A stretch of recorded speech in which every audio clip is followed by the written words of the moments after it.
We had 2 guys extracted by a Cobra. I got extracted by a Cobra. They were running and they got all the team out except one, and they couldn't.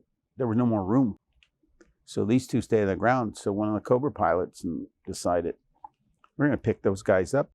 They went down where they were, and they told them to jump on the struts, and they flew all the way back to Dock Toe with them hanging on sitting outside the helicopter. And by the time they got back, they unfortunately were talking to the pilot, but the Cobra had to hover because the guys had been on there. Well, they've been shot at, and they were exhausted and tired, and the ordeal. They didn't have the strength, and then holding on a strut, going 200 miles an hour. It probably is not. Talk about wind blowing hair. We got on the winglets. Yeah, laid on the winglets.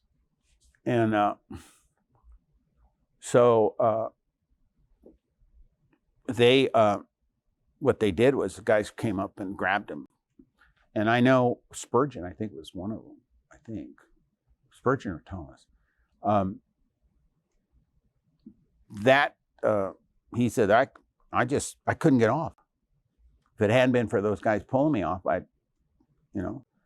And Cobra pilot, I guess he must have really been a great pilot, because he was hovering low enough to the ground where people could get underneath the helicopter and pull the 2 of them off. And the coordination that had to be done, because they had one on each side, because weight is a major factor in flight, especially in the hot climate like that.